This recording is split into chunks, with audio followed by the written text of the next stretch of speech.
vamos directamente a la prédica.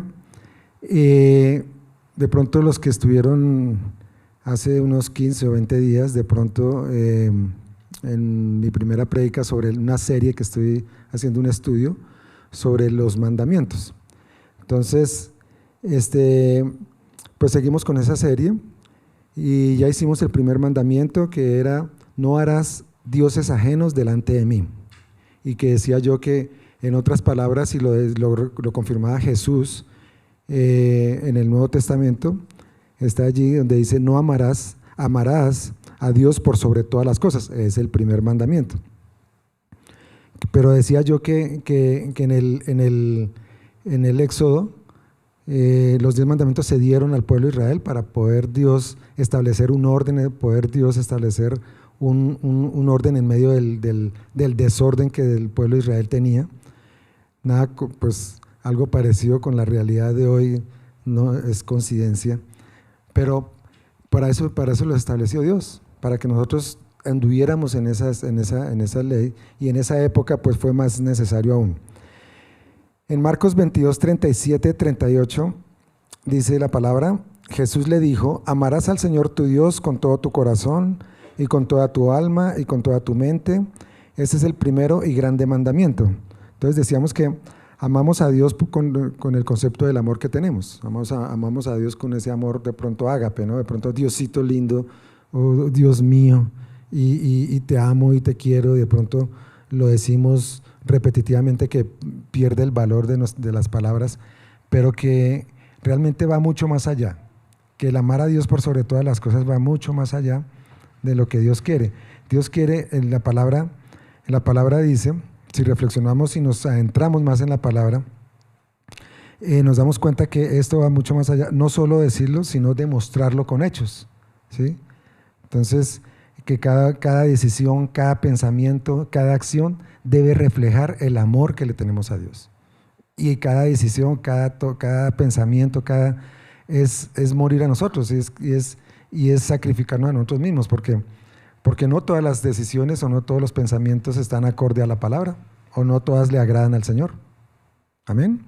¿Por qué? Porque pues somos humanos y esta naturaleza nos traiciona, y muchas veces pensamos o hacemos cosas que le desagradan a Dios, y es allí donde se refleja realmente ese amor, ese primer mandamiento, ese amor que debemos tener a Dios por sobre todas las cosas.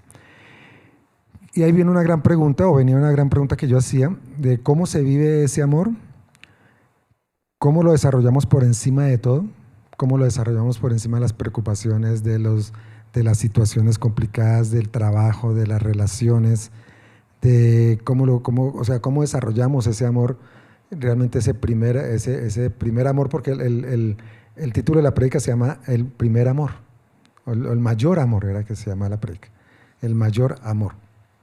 Y realmente es un amor que sobrepasa todo lo que nosotros en nuestro concepto podemos colocarle como amor. En un mundo egocentrista que nos influencia permanentemente y nos adoctrina, haciéndonos entender que somos el centro de todo, ¿cómo dejamos que Dios ocupe ese lugar central en nuestras vidas?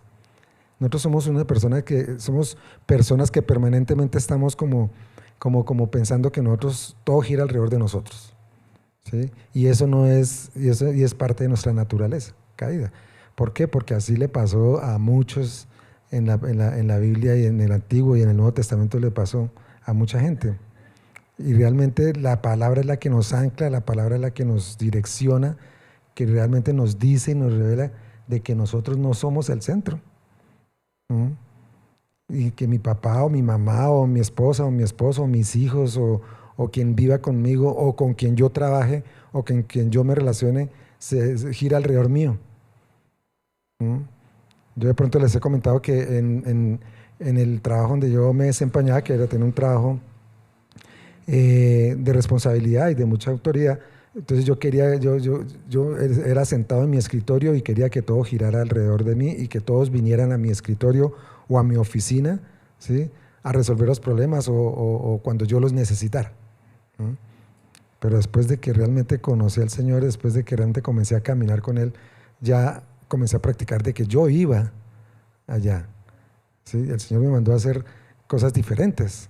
Ahora yo iba donde la persona que yo necesitaba, oye, necesito que me hagas un favor. Oye, entonces realmente el amor de Dios transforma. Y uno no se da cuenta, y no es por vanagloria, sino para darle la gloria a Dios.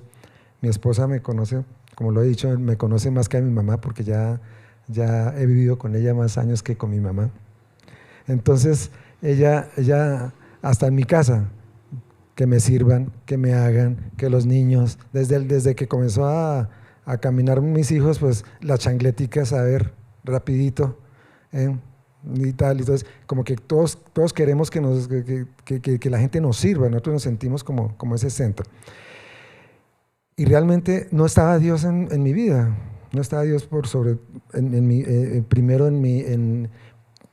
todas las cosas, ¿no? No estaba ese amor de Dios que no lo estaba viviendo en ese momento.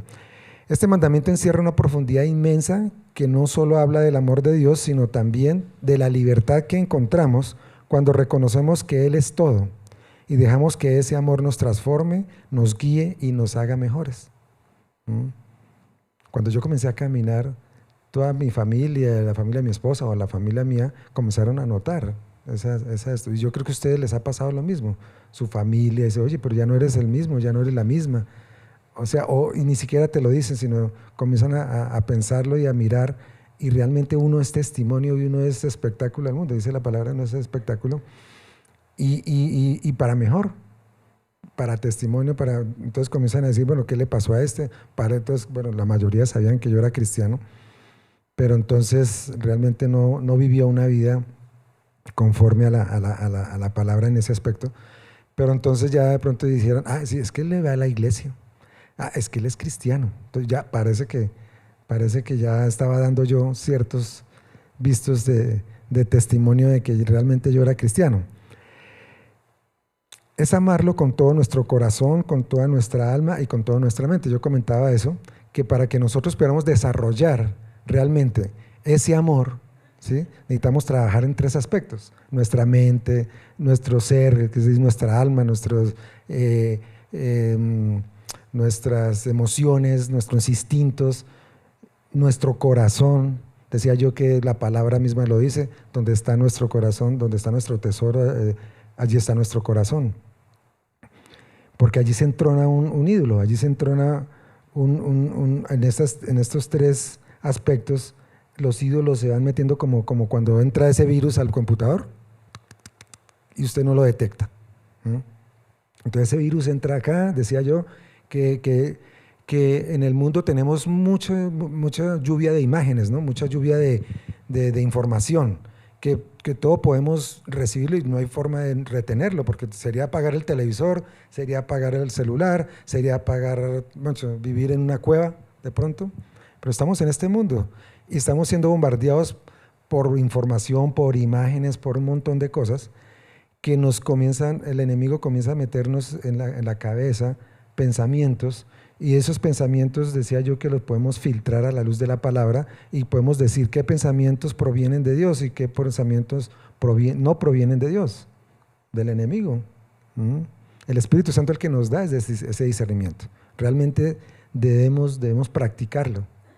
Y yo creo que les ha pasado, eso casi que innatamente. Si usted lleva esa relación con Dios, si usted ya hace su devocional juicioso, si usted lleva una relación con el Señor permanentemente, el Espíritu Santo le va a alertar qué pensamientos no vienen de Él y qué pensamientos vienen del enemigo. Así de sencillo. Entonces decía yo que en nuestro ser están nuestras emociones, nuestros sentimientos, es lo que estemos viviendo en el momento, a diario estamos viviendo eso, siempre reaccionamos de una forma, pero en la medida que nosotros nos llenamos de la palabra de Dios, en la medida que nosotros nos llenamos de ese amor de Dios, nuestra reacción va a ser muy diferente.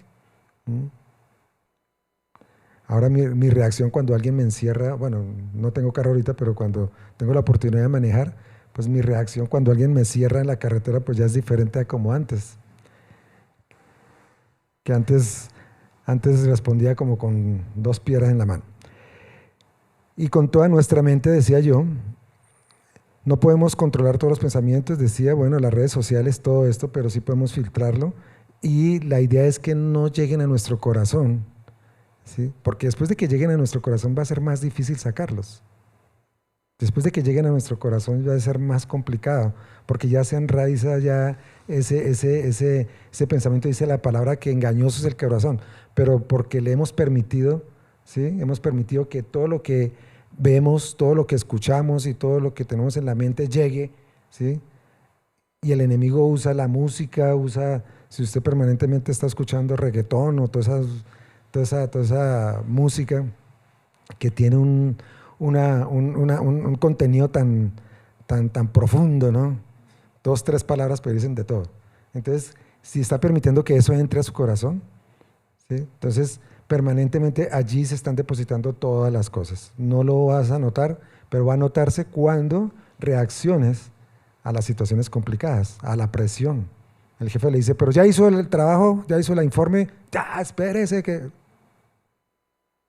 Pero sí, pero ¿por qué? Porque has permitido que de pronto ese rencor, esa situación esté en su corazón. Pero si realmente ha filtrado eso, seguro que el Espíritu Santo le va a decir, oye, es tu autoridad, obedece, haz tu informe, entrégalo a tiempo, o es tu jefe, o es tu esposo, o es tu papá, hazle caso.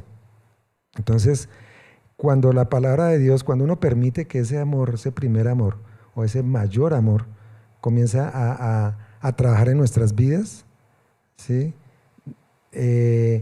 Nuestro comportamiento va a cambiar completamente, nuestra perspectiva va a cambiar completamente frente a las situaciones diarias de la vida, ¿no? Aquí la palabra clave es todo. Recuerde que la palabra decía que debemos amarlo con todo nuestro corazón, toda nuestra mente y todo nuestro ser, nuestra alma, todo. Entonces aquí la palabra común es todo. El Señor no quiere un 80% de Él y el otro 20% de lo que el mundo te coloca en la mente, no. Es todo, con todo nuestro corazón. Claro que obviamente que es difícil, no es que sea tan fácil, pero se hace más llevadero si permanecemos en esa relación permanente con Dios. Se hace se hace más efectivo si yo tengo realmente la palabra metida en mi corazón. En la medida que yo lleno mi corazón de la palabra, de la alabanza, de adoración, en la medida que yo ponga en mi mente, como dice la palabra, todo lo justo, todo lo justo, lo honesto, todo lo que es digno de alabanza, y en eso pensar. Pero estamos pensando en las cuentas, en la novela, en la serie, estamos pensando en un montón de cosas, pero no estamos meditando en la palabra, no estamos meditando en todo lo que es digno de alabanza, dice la palabra. Entonces aquí la palabra clave es todo. Dios lo quiere todo, no un poco, y no porque Él sea egoísta. No, yo lo quiero todo y todo para mí. Pues sí, todo es para Él. Pero Él lo dice, o Él lo recalca, es porque es para nuestro bien. Él sabe que si Él está en primer lugar, todo lo demás se alinea, ¿sí? Y somos bendecidos. Y a Él le gusta vernos bendecidos. A Él no le gusta vernos entristecidos o cargados o molestos. Ya lo hemos hablado, estamos en un mundo caído, estamos en un mundo donde existe la enfermedad, la crisis, no hay gobierno perfecto, no hay hogar perfecto, no hay empresa perfecta. Eso quiere decir que no hay personas perfectas, porque de lo contrario, pues o sea, no hubiera valido de nada el sacrificio de Cristo. Entonces, es decir, si nosotros realmente somos imperfectos, y podemos ir en busca de esa perfección, pero solo con la ayuda del Espíritu Santo y por el sacrificio de Cristo que nosotros entramos en esa dimensión. Es parte de la promesa de buscarlo a Él y de todas sus añadiduras. Entonces dice la palabra, dice Mateo 6:33, más buscad primeramente el reino de Dios y su justicia, y todas las cosas serán añadidas. Entonces, ¿qué pasa? Si buscamos realmente nosotros permanentemente el reino, si permanecemos en Él, si buscamos en la palabra, si estamos en nuestro devocional, si estamos escuchando permanentemente alabanza, adoración, si estamos llenando nuestra mente de pensamientos dignos de alabanza, y si estamos nosotros permanentemente conectados con el Señor, es parte de buscar el reino de Dios. ¿Y las añadiduras vienen? Créeme que yo en los primeros años de cristiano me tropecé más de una vez buscando las añadiduras primero y menos que buscar el reino de Dios.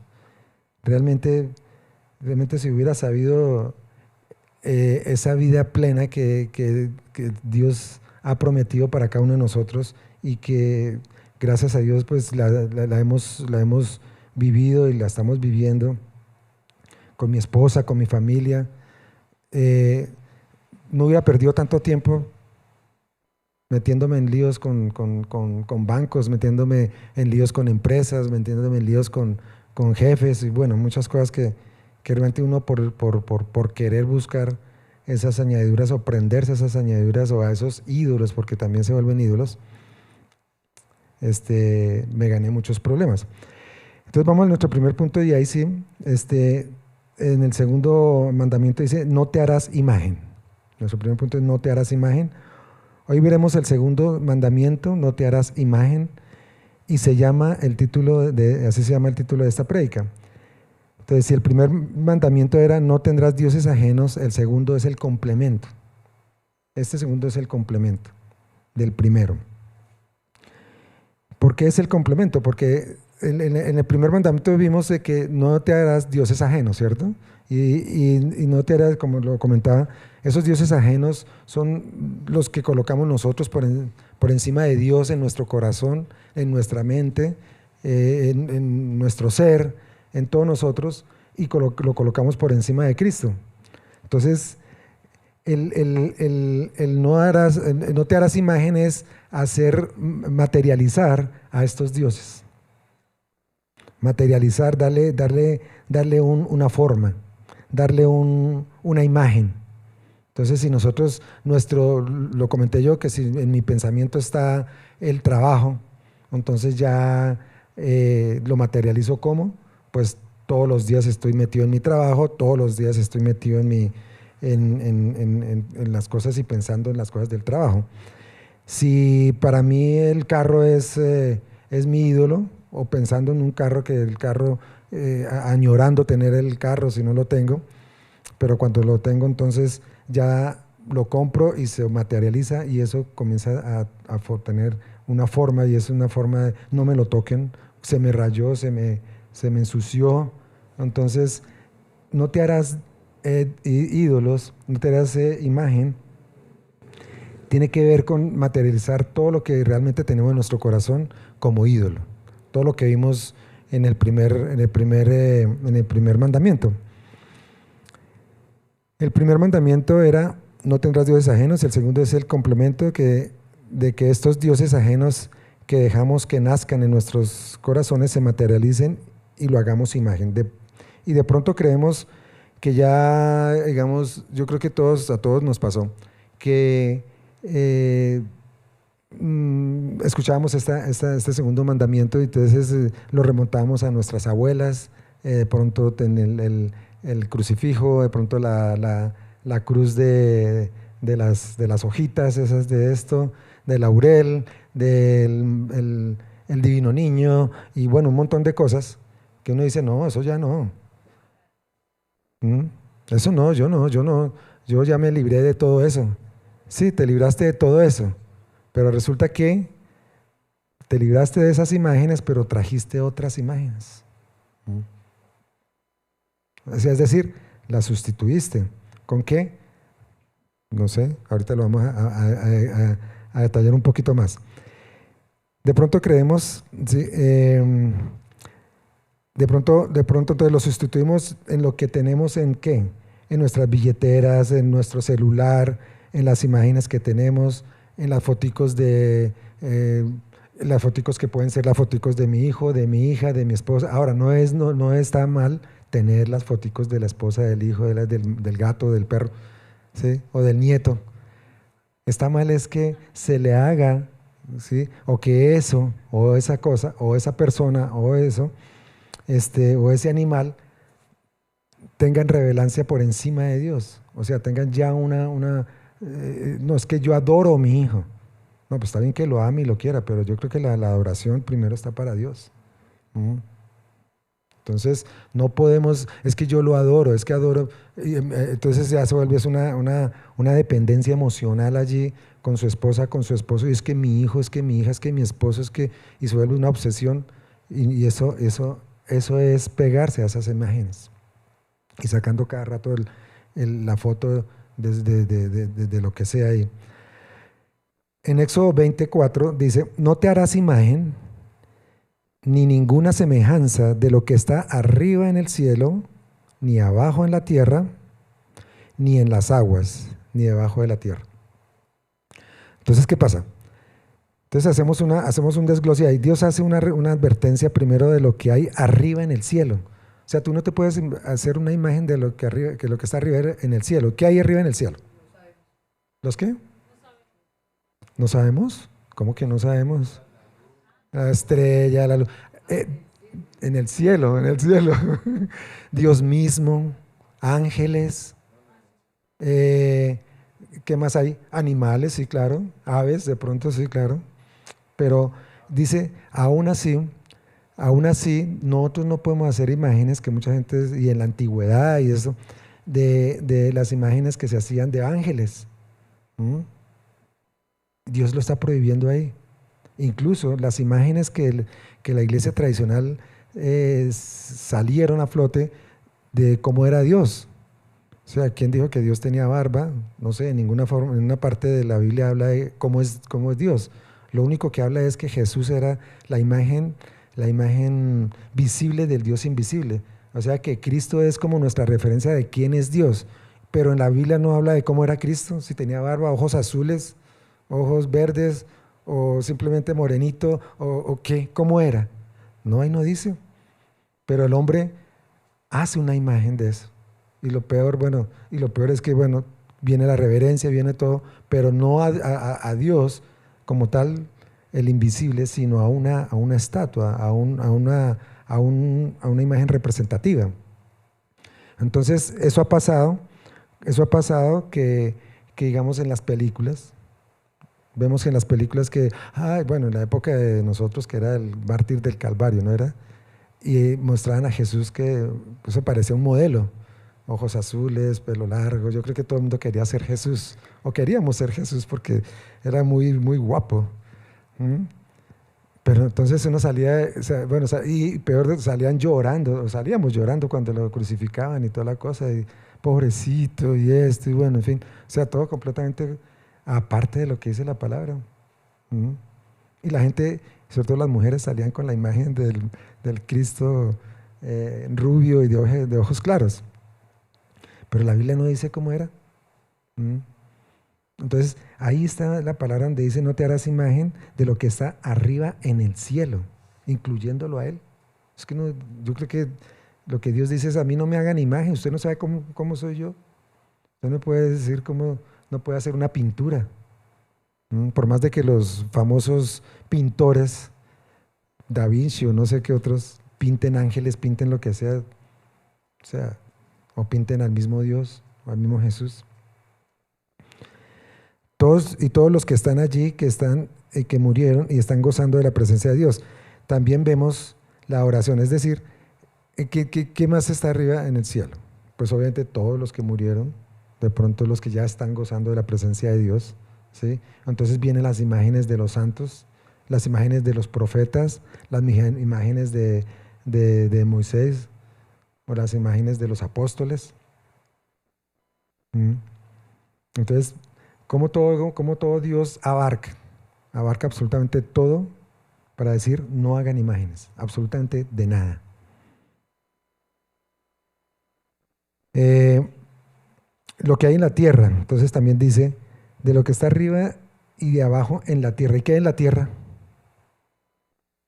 Todo lo que vemos, nosotros, las personas, animales, vivos, muertos, bueno, y que no vemos en la antigüedad y todavía vemos en las sociedades actuales, China y la India, o sea, haciendo todavía imágenes, calendarios del el calendario chino, que es alusivo a los animales, al dragón, al perro, al ratón, al gato, bueno, ¿qué más hay en la tierra? Mm. Las árboles, la naturaleza, qué está saliendo cuáles son las ideologías que están saliendo ahorita de la naturaleza, que la naturaleza es la madre de todo, la Pachamama y muchas cosas allí, que hay gente abrazada al árbol o de pronto adorando un árbol. O sea, todo eso sale absolutamente de contexto y está plasmado en la palabra. Todo lo que está en la tierra. ¿No? Incluyéndonos nosotros. Entonces, vemos yo digamos siempre lo he hecho y con el respeto de nuestros hermanos venezolanos, pero nosotros vivimos en Venezuela y allá se venera mucho al Simón Bolívar. Nosotros, aquí también, bueno, está la estatua y ya, pero en Simón Bolívar nosotros una vez íbamos en pantaloneta, íbamos en chanclas y toda la cosa, íbamos a pasar por el frente de una estatua, no es más, no nos dejaron entrar al parquecito donde estaba la estatua del- no, pero ¿por qué no? No, porque es que ustedes pasan por el frente de la estatua de Simón Bolívar y eso no. Allá se venera demasiado a Simón Bolívar. Incluso creo que nos decían que le prendían hasta velitas a, bueno, tantas cosas que surgen en nuestra mente y en la mente de la persona. Y aquí en Colombia, ¿a quién tenemos? Artistas, futbolistas, endiosamos a todos. ¿Mm? Artistas, futbolistas, sobre todo, digamos, los que tienen que ver con los deportes masivos como el fútbol. Entonces ya le están haciendo, Falcao no pidió que le hicieran una estatua, pero ya se la están montando. Allá una estatua. Bueno, yo personalmente de Falcao hubiera dicho, por favor, no me hagan una estatua y punto. O sea, pero ya hicieron la del pibe, ya hicieron la de, bueno, de todos. Mm. No falta el loco que pues le prenda las velitas también. Entonces, ¿qué otras cosas vemos sobre la tierra? Carros, fincas, empresas, animales, mascotas. Oye, las mascotas. Mm. Las mascotas, ¿qué estamos viendo ahora? No te harás imágenes de lo que está sobre la tierra. Y las mascotas son cosa terrible lo que estamos viviendo ahora. Yo trabajo por ahí cerca de Chapinero, hay una funeraria donde tiene la sala de velación para mascotas. Sala de velación para mascotas. No sé. Y yo pasé por ahí y estaba aterrado porque quería ver, o sea, me dan ganas de entrar a ver qué era lo que estaban ahí. Pero la gente que loca, yo me asomaba y sí, estaba en un cajón y bueno, y hasta de negro afuera decía, afuera había unas paticas ahí y la foto del animalito y el nombre. O sea, ¿hasta dónde hemos llegado? Por fuera de la palabra de Dios completamente.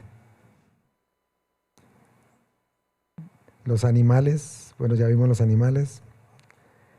Lo que hay en el agua, debajo de la tierra. Y bueno, ¿qué hay debajo de la tierra? Bueno, ¿qué hay? Sí, debajo de la tierra, bueno, y en el agua hay animales, bueno, también. Pero debajo de la tierra, ¿qué tenemos? Animalitos chiquiticos, muertos, el culto a los muertos. En México es muy común. Mm, es muy común eso. La naturaleza también. Y también una de las cosas que y eso fue un ídolo que yo comenté por ahí en algún momento, es un ídolo que yo tuve que romper y tuve que derribar, que fue muy duro. ¿M? Y haciendo la enseñanza, me acordaba yo, porque debajo de la tierra también hay ¿qué? Minerales. están los minerales, ¿cierto? Y mis compañeros de trabajo todos eran geólogos. ¿Y debajo de la tierra qué más hay? Pues el petróleo. Y yo era obsesionado por buscar el petróleo. Yo era feliz en los campos petroleros, era feliz montando en helicóptero, era feliz metido allá en Cusiana, cuando hace 20 años estuvo allá, yo quería permanentemente estar ahí. El petróleo se me convirtió en un ídolo, por encima de mi familia, porque quería estar más allá. 40 días, 2 meses, y mi familia aquí abandonada. Me tocó renunciar a eso. Bueno, me hicieron renunciar. Y no solo mi esposa, las oraciones de mi esposa, porque fue el Señor, porque bajaron los precios del petróleo y bueno, aquí llegamos a Bogotá. Mi segundo punto dice, no te inclinarás a ellos. Entonces no solo es las imágenes de los animalitos, las imágenes de las cosas, de las propiedades o lo que hay en el cielo, no salen tantas cosas que hay, no solo de ellos, no solo imágenes de ellos, sino inclinarse ante ellos. Entonces dice la palabra, dice en Éxodo 25, dice, no te inclines ante ellos ni les rindas culto, porque yo, el Señor tu Dios, soy Dios celoso, quien no te tolerará que entregues tu corazón a otros dioses, extendiendo los pecados de los padres a sus hijos. Toda la familia de los que me rechazan queda afectada, hasta los hijos de la tercera y cuarta generación. Imagínense. Entonces ustedes dirán, no, pero es que yo no me arrodillo frente al celular, o yo no me arrodillo frente al perro. ¿Ah? Pero el solo hecho que tú le dediques mucho tiempo a alguna de esas cosas que vimos, o cosas o personas, y que las veneres por encima de Dios, eso es un ídolo. Y ya le estás venerando, ya te estás inclinando ante Él porque le estás dedicando mucho tiempo. Nuestro Dios es un Dios celoso y no nos comparte con nadie. Es tan aborrecible a Dios que nuestras generaciones son afectadas por este pecado.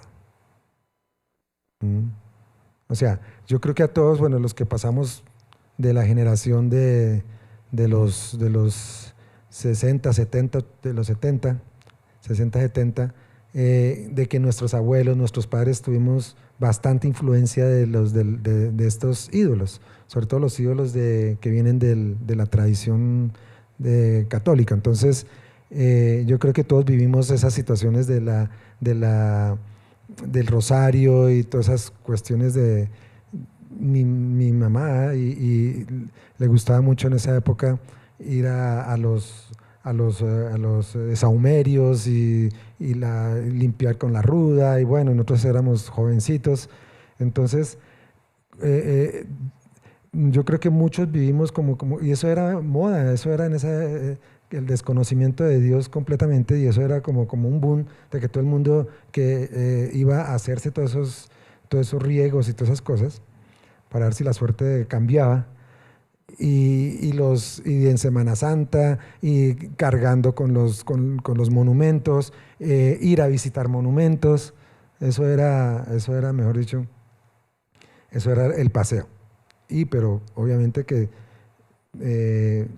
eso se nos impregnó, y a muchos se nos impregnó esa tradiciones, y yo creo que a la mayoría que nos pasó cuando nosotros conocimos de Cristo y de Dios, comenzamos a rechazar todo ese tipo de cosas, y muchas de las cosas se nos impregnaron. Cuando permitimos que dioses en nuestras vidas lleguen, los hijos criados en un ambiente de idolatría y luego la practican a sus nuevas generaciones, los copian y se hace muy difícil desarraigarlas. Es como una atadura, ¿no? Sí, para mí y para todos fue muy difícil eso, pero yo creo que eso es como algo que uno tiene que romper. Y dice la palabra ahí, dice que solo Dios puede romper eso, y obviamente con nuestra decisión de quererlo hacer. Entonces, si nosotros realmente en la palabra nos centramos en la palabra y tenemos esa esa vista puesta en Dios y en su palabra, lo que Él dice, no vamos a caer en eso. ¿Mm? Pero si usted está todo el tiempo, mirando el celular, si está todo el tiempo frente a sus hijos mirando los partidos, todos los partidos de la Champions League y todo lo que hay allá en Europa y todos los partidos de aquí nacionales, y usted tiene todo eso, y entonces esos son ídolos que se van pegando, ¿sí? Se van pegando a los hijos. Entonces ya no, como les decía, ya no tenemos los Cristos y no tenemos las imágenes en la casa como nuestros abuelos, pero ¿sí? Ya hemos metido y hemos permitido otras imágenes, otros dioses en nuestra casa. Entonces, si ahora con las plataformas, ahora si usted la pasa viendo videos, viendo películas, viendo series, viendo esto, lo otro, pues ¿qué va a hacer su hijo cuando esté adulto? Y mucho más sus nietos. ¿Qué van a recordar? Ah, mi abuelo lo hacía. Hasta la tercera generación, mi bisabuelo lo hacía. ¿Mm?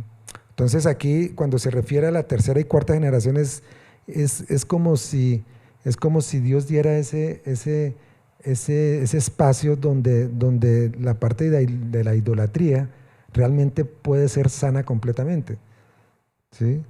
Y nosotros tenemos que ser conscientes de que tenemos ídolos en nuestra casa, en cualquiera, o sea, físicos, se nos puede convertir en cualquier. Entonces, para que usted lo identifique y diga, oye, sí,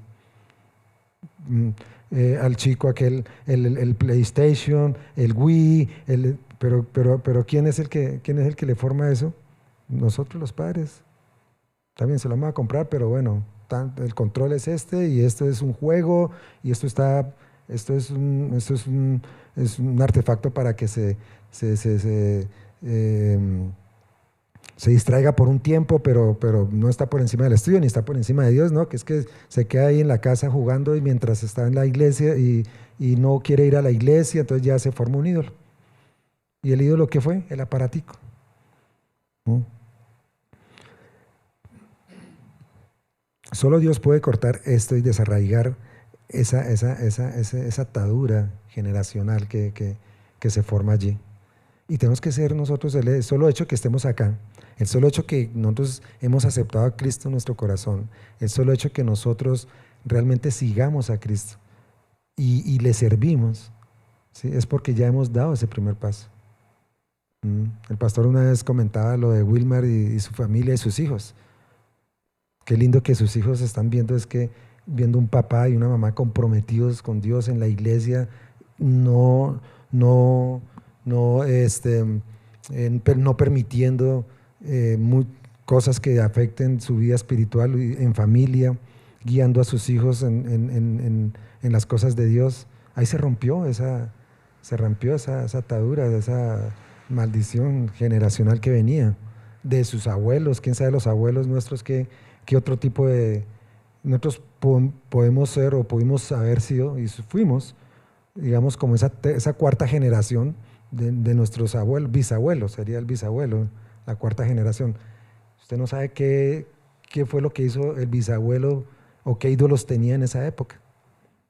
¿Quién sabe qué cosas tendría como ídolos? Entonces, aquí se está rompiendo una maldición, aquí se está rompiendo una atadura y en nuestros hijos va a continuar. Y cuando nosotros seamos bisabuelos de esa cuarta generación, ya va a estar más purificada, ya está más libre si preservamos y si ellos preservan la palabra de Dios y preservan todo lo que Dios manda en su palabra para que quedemos completamente nuestras generaciones libres. Pero qué lindo es eso, que saber de que, digamos, ahorita Lucecita con su nieto, ¿qué le espera a ese nieto? Imagínense. Va a ser más desarraigado. Va a ser más desarraigado de todo de todos esos ídolos que se nos están o se nos quieren meter. Al ver el segundo mandamiento respecto a las imágenes y los ídolos, tenemos mucho que hacer al respecto para no pecar al darle más de nuestro corazón, nuestra alma y nuestra mente a otra cosa, a otras personas que a Dios. Debemos enfocarnos 100% en Dios y lo que hagamos fluye directamente a nuestras generaciones, influye directamente a nuestras generaciones. ¿Listo?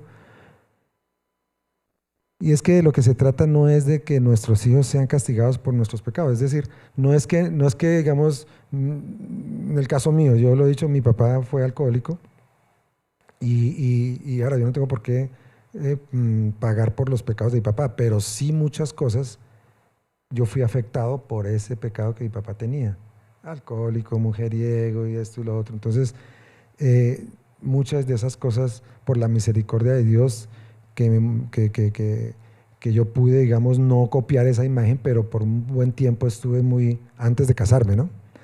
Y antes de conocer de Cristo.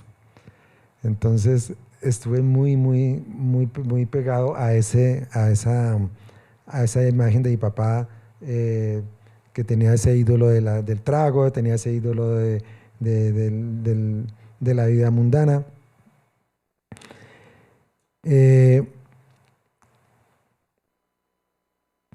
Y es que de lo que se trata no es de que nuestros hijos sean castigados por nuestros pecados, pero sí los hijos sentirán los efectos de la transgresión de la ley como consecuencia. Entonces, nosotros no tenemos, nosotros no fuimos culpables del pecado que cometió Adán, pero sí tenemos consecuencias de ese pecado. ¿Sí? Entonces, así son nuestros hijos. Nuestros hijos no tienen por qué pagar por nuestros pecados, pero si nosotros no estamos limpiándonos y no estamos quitando todas esas cosas que nos afectan como padres, pues nuestros hijos van a comenzar a copiar y eso sí les va a afectar. Y ellos le darán cuenta a Dios de su comportamiento. Y Dios en su misericordia, pues nuestros hijos tienen sus luchas todavía. Así como de pronto nosotros luchábamos con que mi mamá o nuestros padres no tuvieran o no nos hicieran el rosario, pues ahora nuestros hijos luchan para que pronto despegarse de ese celular, porque permanentemente están ahí con ese ídolo. Los hijos criados en un ambiente de idolatría, cualquiera que sea, se impregna de dicha idolatría y luego se la practican y a la vez la pasan a la siguiente generación. Lo que yo decía es plantar la maldad de forma tan arraigada que solo el poder de Dios hace la obra de generación en generación. Amén. Entonces, tenemos que trabajar, es un trabajo de diario, día a día, en nuestros hogares, a quién le estamos dejando nosotros maldición o bendición, y qué estamos dejando a veces sin darnos cuenta. Nuestros hijos nos copian permanentemente. Finalmente, el Éxodo 25 dice, y esto es lo hermoso porque esta es una promesa que Dios da, dice, pero derramo amor inagotable por 1000 generaciones sobre los que me aman y obedecen mis mandamientos. Aquí vemos cómo Dios hace distinción entre los que obedecen y los que no, en lo que respecta a los ídolos. En este versículo vemos el amor y la misericordia de Dios con el que obedece, igualmente con el que no obedece, pero al contrario del versículo anterior, Dios hace ver el pecado hasta la tercera y cuarta generación, pero a los que lo obedecen, o sea, a los que quitan y no dejan que los ídolos comiencen o se enraizgan en sus vidas y en las generaciones, dice ahí, derramará el amor inagotable por 1000 generaciones. O sea, para toda la eternidad, o sea, para toda la vida, mejor dicho. O sea, nuestras generaciones están siendo bendecidas. Nosotros, esta generación, estamos rompiendo con esas maldiciones o esas ataduras y nuestras generaciones, esa es una promesa para nuestros bisnietos y de ahí para allá. En cambio, en el versículo anterior da como un plazo. Yo creo que lo que la palabra que dice ahí da un plazo hasta la tercera y cuarta generación para que la persona realmente tome la decisión de no seguir a sus padres o no seguir a sus abuelos o bisabuelos o cortar con eso. Yo creo que una persona después de la tercera, cuarta generación, yo creo que si no toma conciencia con respecto a eso, pues se va a perder. Derrama de su bendición y amor inagotable por 1000 generaciones sobre los que lo aman y obedecen sus mandamientos. Amén. Qué hermoso eso. O sea, a mí me causó mucho de que digamos, primeramente Dios haya puesto en mi corazón romper esa maldición, cuando yo acepté a Cristo en mi corazón hace un buen tiempo y realmente comencé a seguirlo y a hacer las cosas conforme a que Él me mostraba. Y el fruto, yo estaba solo completamente en la universidad y ni siquiera conocía a mi esposa, pero lo que Dios me prometió en esa época, 30 años después se ha cumplido. Yo digo, wow. Y mis hijos, yo no me imaginaba, no nos imaginamos cómo era el nieto de Lucicita. O de pronto tú no te imaginas cómo iba a ser o cómo van a ser tus nietos de Belkis. Pero lo más hermoso, es que esa generación es la que va a recibir toda la bendición. En otras palabras, quiere decir que si yo obedezco a Dios, más que a otros dioses, su misericordia se extiende mucho más que a los que no. Cuando hemos aceptado a Cristo como nuestro Señor y Salvador, hemos aceptado seguirlo y servirle. Ahí es evidencia de que esas ataduras y todas esas cosas, ya dimos el primer paso, están rotas. Amén. Y que nuestro trabajo ahora es perseverar y vigilar, velar para que los ídolos que se nos traten de meter, o incluso los que están todavía en la casa o los que se tratan de meter en nuestros hogares, no permanezcan. Y incluir a nuestros hijos, incluir a nuestra familia en eso, cómo atacarlos. Si tenemos problemas, tenemos esta promesa y tenemos problemas en nuestra casa, tenemos que reunirnos con la familia y decir, bueno, algo pasa ahí y estamos viendo esto. Dios me está mostrando esta situación. ¿Qué vamos a hacer? Con mi esposo, con mi esposa, con mis hijos, vamos a orar, vamos a reprender, ¿qué vamos a hacer? Realmente a identificarlo.